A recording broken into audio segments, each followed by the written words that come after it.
International, the two international one, the headquarters in Berlin.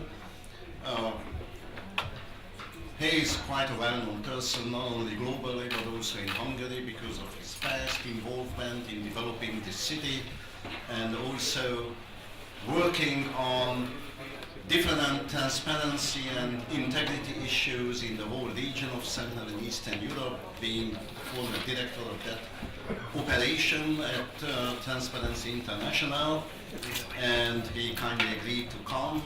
We are working with Transparency International different chapters, including the headquarters, so it's a special pleasure to have him here. Without any further ado, Miklós, the floor is yours. Thank you, Peter, for this nice introduction. Thanks again for inviting me. So far, the discussion has been brilliant, interesting, robust, so I have to speak with a great level of humility. I'm a civil society activist, so I'm not a practitioner for sure, so I cannot match the wonderful real-life examples we heard from many previous speakers, most notably from Mr. Medingers. But I hope that I can bring some interesting issues to this discussion tonight. And thank you very much for bearing with me. Let me begin by greetings from a, let's say, younger brother or younger sister of the business school, because Transparency International is 20 years old. So we just celebrated our anniversary last year, 20th anniversary. And I congratulate the business school for its 25th anniversary. You know Transparency International, so, you know Transparency International, so I don't think I need to introduce who we are, what we do. We are a global coalition to fight corruption. That is our mandate, that is our vision, that is what we are working on. What I would like to talk today about, as the invitation says, is about partnership. How we can partner as a civil society organization with businesses, with academia, and others. This is a conference about promoting integrity through partnerships. And if we talk about partnerships, especially from the viewpoint of Transparency International, to put it simply, we can identify 4 major areas. That's what a civil society organization does when it partners with others. First of all, we monitor and challenge businesses. We are the watchdog organization. But we are a friendly and constructive watchdog, and we believe in constructive engagement. We also believe in the Gandhian principle that hate the sin, but love the sinner. Maybe love the sinner is a little bit exaggerating. I don't think we want to love Mr. Banov, but our focus is indeed on the systemic issues, not so much on the individual implications. So we cooperate. So besides challenging and monitoring, where we issue reports, the famous Corruption Perception Index, that's the most well-known product of Transparency International. We do many other things in which we name and shame. And as we know, publicity is the best remedy against corruption. But also we cooperate, and then we learn with and from the business sector. Together we develop tools. And finally, together we promote standards through collective action. So what I would like to talk today about is some corruption risks, what kind of anti-corruption tools we can use against the fight against corruption, and what kind of collective actions we can envisage. First of all, let me start with identifying the risks. Nothing new for you, I guess. One of our indices, or one of our research, is the so-called Bright Peer Index, in which we rank industries, how vulnerable they are to corruption risks. And nothing too surprising. You might not be able to read the small letters there, but the risks are there and they are high. Some industries are more vulnerable than others, as you can see. The public contracting, of course, public utility, those are the most corrupt on the left side of the chart. Indeed, our research shows that more than 1 in 4 people around the world report having paid a bribe. The bad news is that more than 1 in 4 business people worldwide believe that they have lost business because a competitor paid a bribe. Another bad news is that more than 1 in 4 business people believe that the main barrier to stopping corruption in the private sector is that corruption is widely accepted as a fact of life. The good news, however, is that more than 3 in 4 business people worldwide believe their company has an ethical duty to fight corruption. And another piece of good news is that more than 1 in 2 business people worldwide believe anti-corruption policies would be effective in addressing corruption in the company. What kind of tool we have in our collaboration? The result of 20 years of ongoing dialogue with the private sector, with the business schools, and with the academia is a comprehensive set of business integrity tools visualized on that slide. And the idea is very simple. We have a framework which supports businesses in building effective anti-corruption programs, following a user-friendly 6-step process. If you look at this, it is very easy to understand. First of all, as many have already said today, you need a commitment at the top level. Then you need a good assessment, an understanding of the problem, unpacking the issue. Then you need a plan, then you need to act on the plan, then you need to monitor your performance, then you report, and based on the report you change. That is as simple as that. If we talk about commitment, the main product we have developed in partnership with many businesses is the business principle for countering bribery. The business principles offers a model for comprehensive anti-corruption policies. Since their initial publication in 2003, the business principles for countering bribery have been used by many leading companies across the world to benchmark their own anti-bribery policies and procedures. They advise companies to have a code of conduct that includes a position on hospitality and gifts. It includes prohibition of bribery. It has conflict of interest policies and recommendations about political donations. I could go on and on.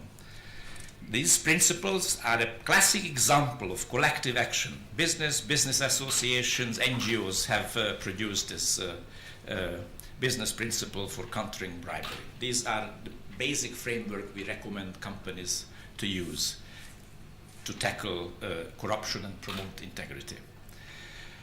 Let me just delve into the other tools we have over the years developed together with the business partners we have.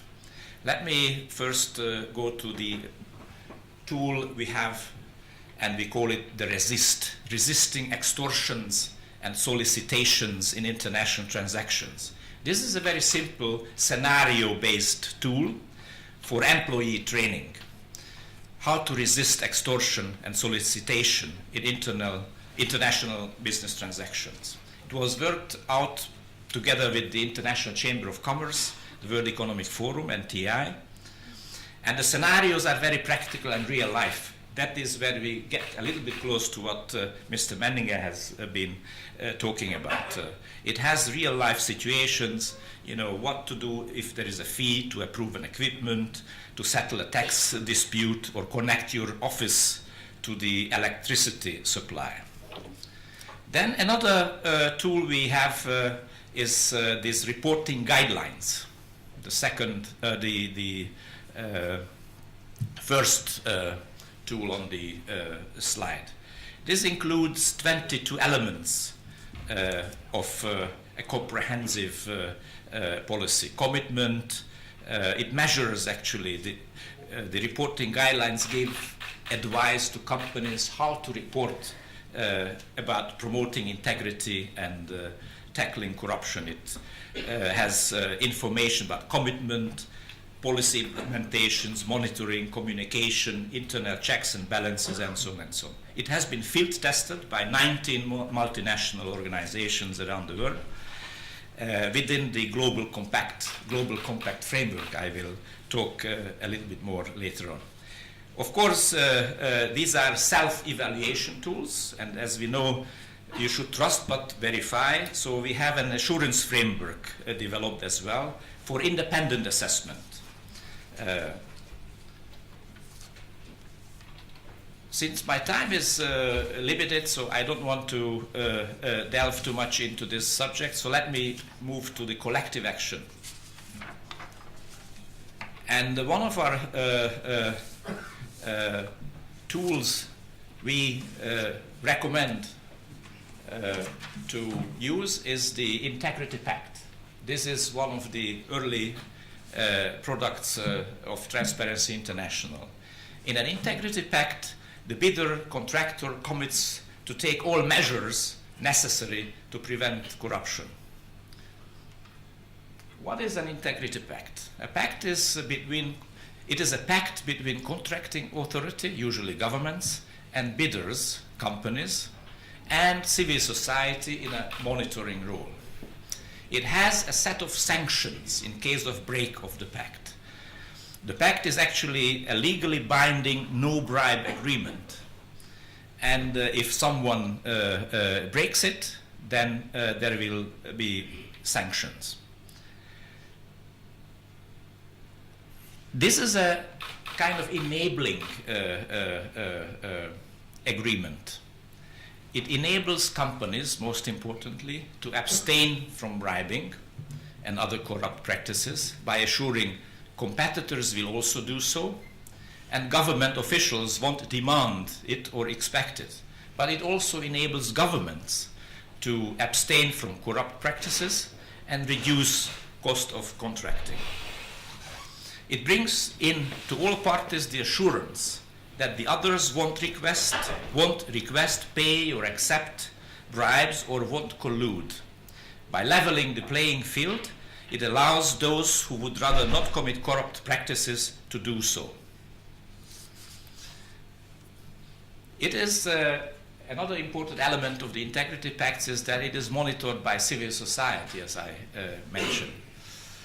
Civil society, in a very typical case, a TI chapter, Transparency International chapter. As you know, we have national chapters in around close to 100 countries.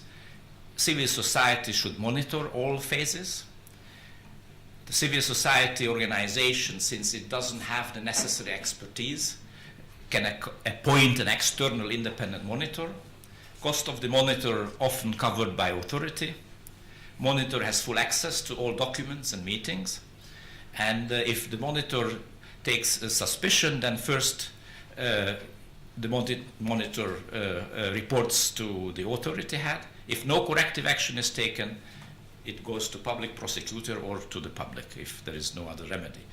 And finally, when a project is over, a statement is issued that the procedure was clean, didn't lead to any incidents, or if there were some incidents, what those incidents were and how these were dealt with.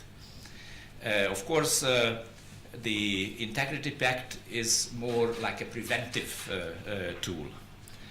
The costs depend on size and complexity of the Integrity Pact project. Based on our experience, the size of an Integrity Pact has been between $50,000 and $200,000 US.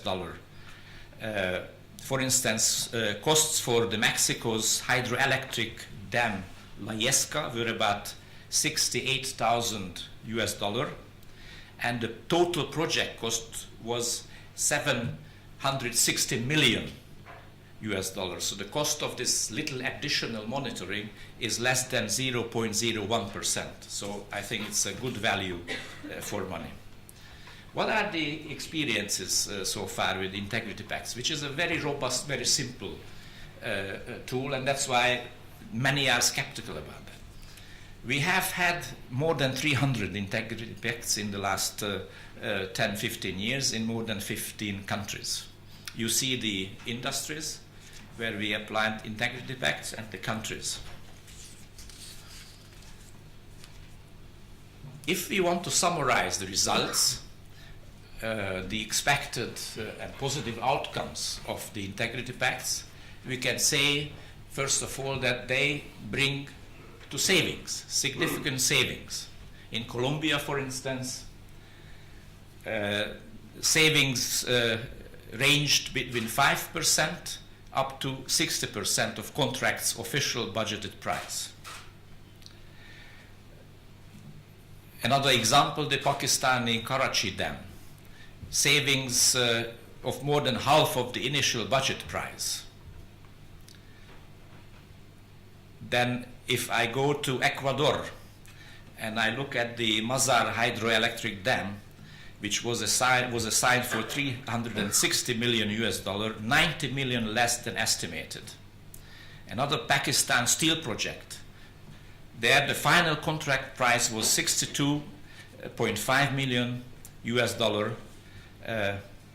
Well, let me correct me, it was by $62.5 million US below the initial estimate. And another estimate of TI Colombia says that on average savings were about 18% in projects with integrity pacts. Of course, that is not only about savings, but I think savings are important because these are taxpayers' money. But it also builds trusts. Bidders interviewed for case study said that they lost fairly, so you don't have ongoing disputes. And in Korea, for instance, in South Korea, positive changes in local governments, local investment climates were very visible. And integrity pacts actually led to prosecution of corrupt officials in many towns in Korea. For instance, just to illustrate with this, with a figure, IP's integrity pacts have been implemented in 248 municipalities, and actually 78 mayors have been prosecuted. Out of 248, 78 mayors were prosecuted as a result of the integrity pacts. So this is just an illustration. I think there is a little mistake there, but don't worry. This is just an illustration that we have developed tools through which and with which we can really tackle corruption and can promote integrity. What is important to note is that collective actions, the partnerships of businesses and civil society organizations are enabled by the fact that now we have international conventions in place. One of them is the UN Convention Against Corruption. This is the first framework of international anti-corruption cooperation and ratified now by 170 countries. Actually, Germany is going to ratify very soon. And that is an important legal framework we can refer to when we advocate for change. Another one is the OECD Anti-Bribery Convention, which is more relevant to the business community. This is the first international law tackling the supply side of corruption, ratified by 40 countries, representing 2/3 of the world exports. The enforcement of it is not so great. Nevertheless, we have to add to that, but again, it's a sea change that after decades of lobbying and advocacy, finally there are a couple of international conventions which help national and regional level advocacy to promote integrity and fight corruption. Then there are many other examples when we partner and civil society and business sector can work together. There are a number of sectoral initiatives, the construction sector transparency initiative, then the extractive industries transparency initiative. Sorry, it's late evening, my tongue is not so good. Then, of course, the UN Global Compact is a very important forum for businesses. This is the world's largest corporate governance initiative, 8,000 participants, including 6,000 companies, and the uniqueness of the Global Compact that you can be kicked out. So if you don't meet the requirements, you will be kicked out. And hundreds of companies were actually kicked out. G20, the most important political forum in our globalized world, that has also an anti-corruption action plan, which was adopted in 2010, renewed in 2012. Again, I don't want to go on, and I would like to close by making some reflections on what I have heard previously. As we always say, fighting corruption or fighting or advocating for integrity has two enemies. One of them is cynicism, and the other one is naivete. Somewhere in the between we have to find the balance. We have to be value-driven, but we have to be pragmatic as well. And I agree with many statements and good observations made before during the presentations, that somehow after 20 years of trying to reduce corruption, we are a little bit disappointed. You don't see the obvious improvements. Of course, there is one important factor to take into account, and that is that corruption is a moving target. The definition of corruption, as you said, is changing.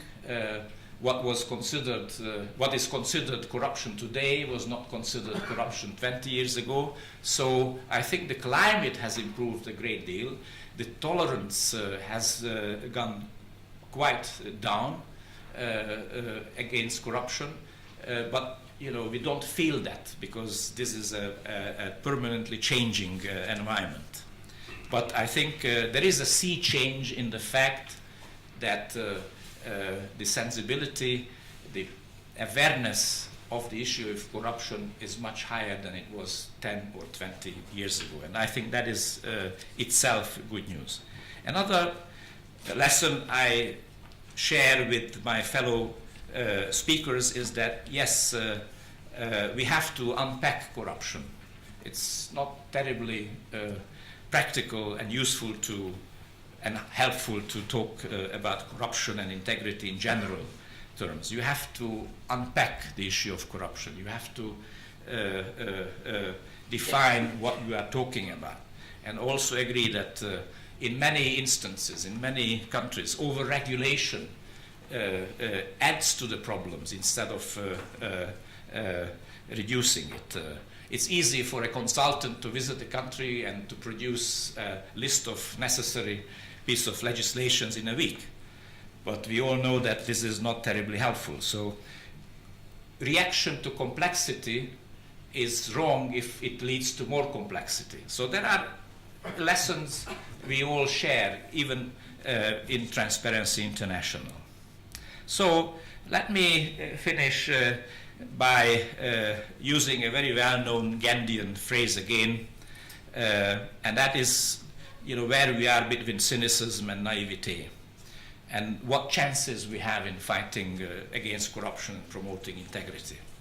Gandhi said that first they ignore you, then they laugh at you, then they fight you, and then you win.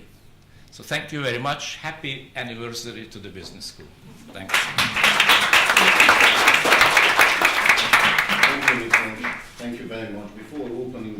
just want to make one comment that it is crucial to cooperate business or for business with civil society as well, not just with public officials, because civil society creates that kind of atmosphere in which the perception of corruption or the perception from the positive side, integrity, will change.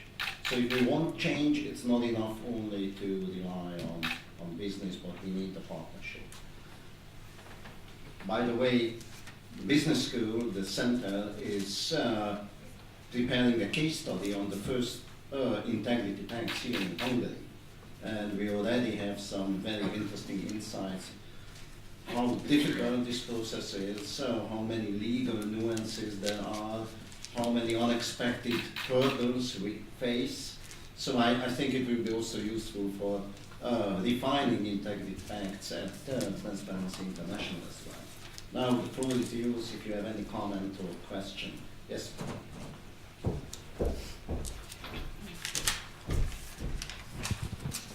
Good evening. My question starts with an observation. I went through TI's rankings for last year, and I found some African countries like Nigeria and Sudan somewhere in the 140s, and Switzerland was number 7th.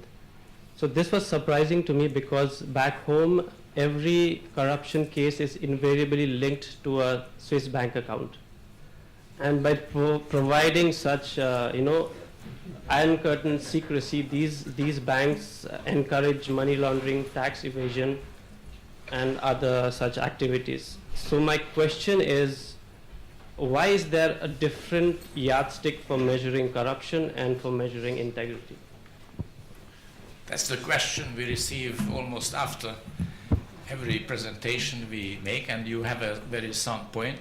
Let me explain to you that the ranking you refer to is the Corruption Perception Index, which compares the public sector.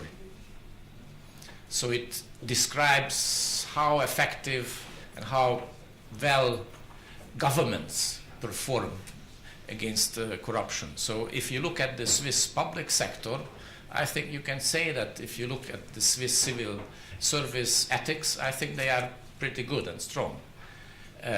But we also recognize, and you are absolutely right, the whole corruption infrastructure could not function without the consultants, the bankers, the lawyers in London, in Zurich, in New York. So that's why after having published the Corruption Perception Index some years ago, we introduced the Bribe Payers Index, which measures the other side, the exporting countries' vulnerability. So we are very well aware of the fact that the Corruption Perception Index is one-sided in a way. It does not address Switzerland, but also another issue, somewhat of different nature, is Singapore. Singapore is very high on our Corruption Perception Index, but as we know, Singapore is very poor performing in some basic democratic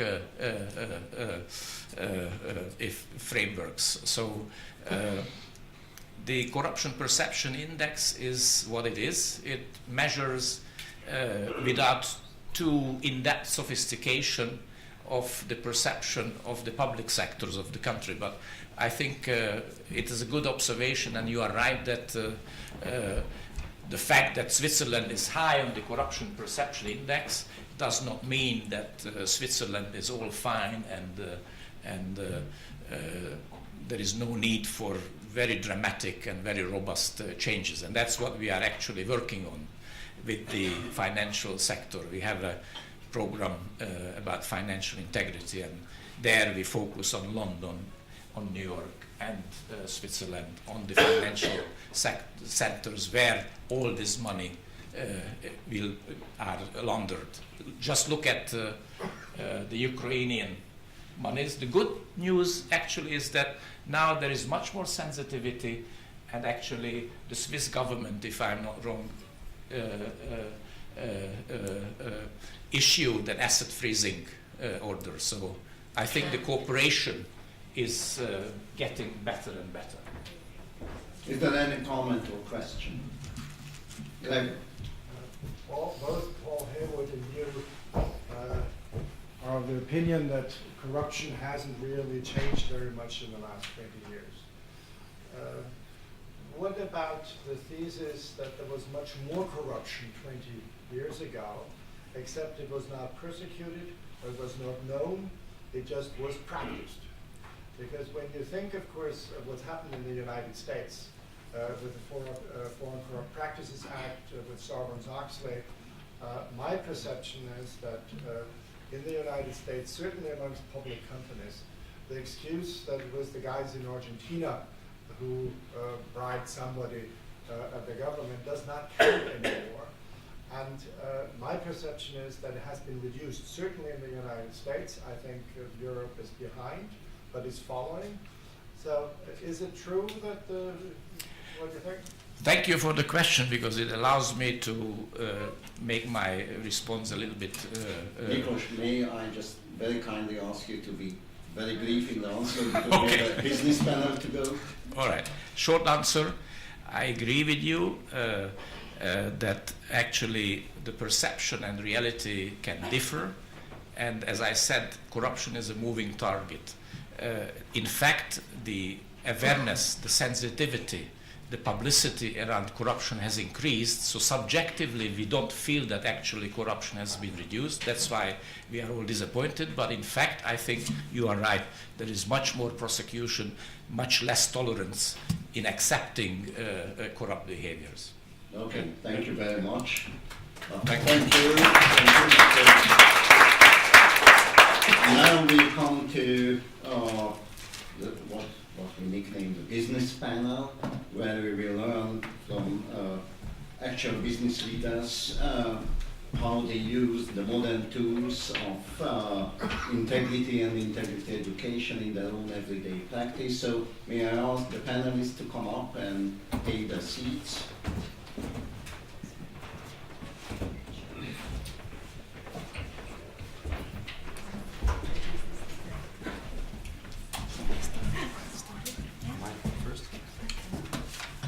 Now, just because of time management, I will be very unpolite and won't introduce every speaker specifically, because you have the handouts and you can see everybody's distinguished past and even more distinguished present. So let me just say that everybody who is here on this panel has been working with the Center for Integrity in Business and Government. Some of them are working for over 6 years, even before the center was established, and the others since the center was established. And I'm very grateful for these business leaders that they consider it very important to work with us. So, our first speaker will be Dr. Maximilian Burger-Scheidlin, who is the Executive Director of the Austrian chapter of the International Chamber of Commerce. I can make it up. Well, good evening. When I first started up in my first job, it has been in Sudan, selling machinery, and I did bribe at that time almost 40 years ago. I helped companies bribe, and I did it myself. And then I realized that I was one company, very profitable, local companies managed by Sudanese, who went around the market and said, we never bribe. And 2 years on, I've been in Saudi Arabia for a while, and there I was squeezed to pay a bribe, and I did pay a bribe, but I was furious, and I said, well, what did I do wrong that they got me in such a corner that they managed to squeeze a bribe from me? So back in Sudan, I watched this one company and said, why is it so profitable?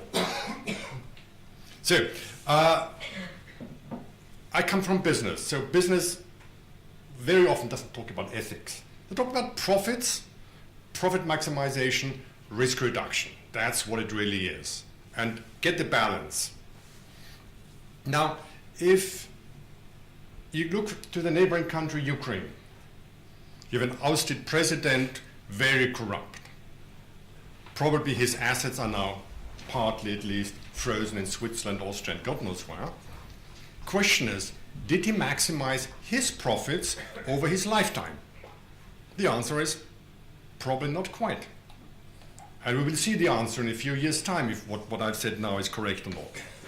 And look at other corrupt businesses in Ukraine. As government extorted, some companies extorted, the whole thing was corrupt. So people on the ground, the consumers, have very little purchasing power. So can they maximize profits? Probably not. A company in Germany is probably much more profitable than one in Ukraine. So that means the corrupt system in itself is minimizing the profits of its actors, even short term. And if you say, well, there are young people here and we want to teach young students to maximize their profits in their MBAs over their, 40, 50, 60 years of lifetime, lifetime income, I guess most probably, if you put in the risk there is, corruption is bad for business. Now, even there has been a famous US fraudster, mobster, Al Capone, very powerful. He died as a very poor man. Now, let's go to the risks, the bad sides. Let's simply go to the commercial risk. If there has been corruption in a contract, a question to lawyers, is that contract valid? Can it be enforced? If a contract then has been financed by a bank, by an import-export bank, by EBRD, etc., and if they just hear a rumor of corruption, they will withdraw finance from the project. Can the company sustain it? Or will it go bankrupt if they have to pay, has delivered machinery ready for a long thing, hasn't been paid yet, and the banks are withdrawing finance?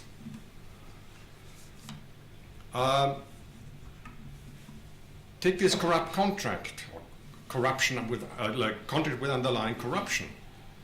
Well, trucks move across borders with machinery on board. All these trucks, ships are insured. If the insurance company finds out, well, there has been corruption in that contract, so basically as the contract is probably not valid, that goods should not have been shipped, will they pay the transport insurance if something goes wrong? Might be not. Let's go to the management risks. Very often, wherever there's corruption, companies buy bad, or let's say worse quality than they could if they would have been clean business.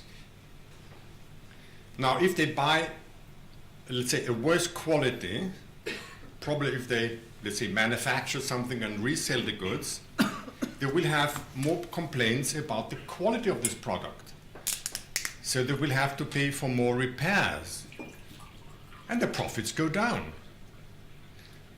Like recently, I've come across a case in China where a company making rails for high-speed trains needed to buy welding equipment. There were two companies, one from Germany, one from Korea, competing, and the Koreans paid a high bribe. After 3 months into the production, the Chinese company realized, well, this Korean welding equipment machinery does not perform at the high standard set by the Chinese railway authorities. They had to scrap 3 months production and then flew in German equipment at high cost. Was it worthwhile? Probably not. So there's a lot of things, I mean, we could go deeper into the whole day, where it's simply not profitable over a long period or mid-time period, longer period, if companies do not really try to be clean. And if I employ a salesman who then has to bribe, I mean, as I mentioned, probably he'll take a kickback, but will he be, for me as a manager, as an owner, will he be reliable? He might be blackmailed. he might be the entry door for spies against my company. Is it worthwhile? Perhaps not. Then there are the long-term risks. For example, debarment from future contracts.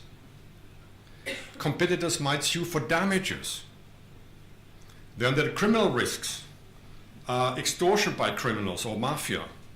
Expropriation. I've been involved in a case where an Austrian company invested in a 120-man company in this part of the world, and they employed a young engineer to help them set up the companies, and they bribed not gigantic but normal money to get the building permits, to get whatever they needed.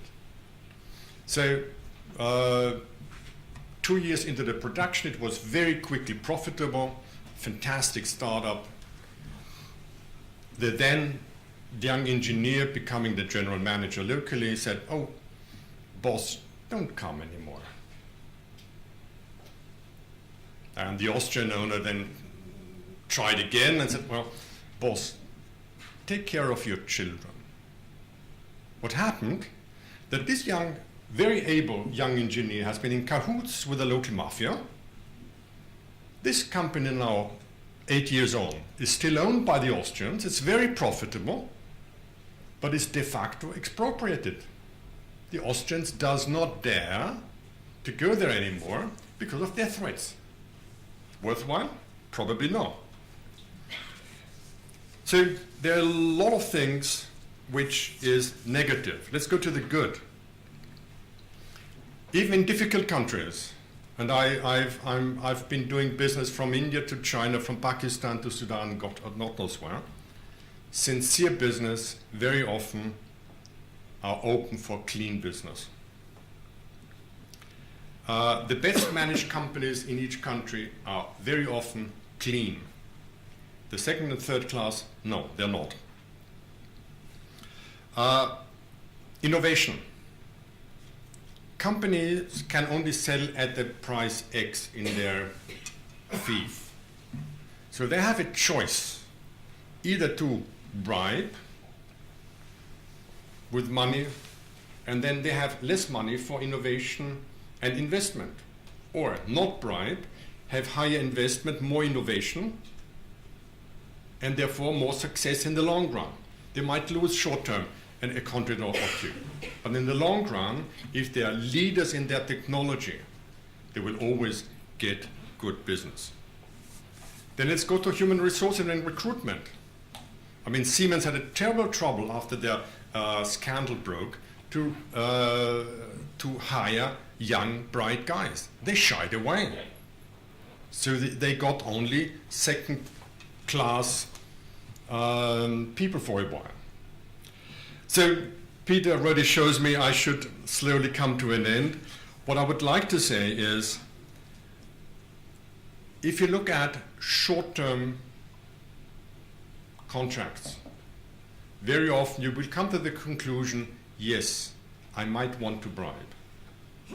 However, if you take your long-term view, if you take your own very personal next 20 years of life and you say, I want to maximize my profits over my lifetime, very often, aside ethics, aside laws, the clear answer is don't bribe. Thank you.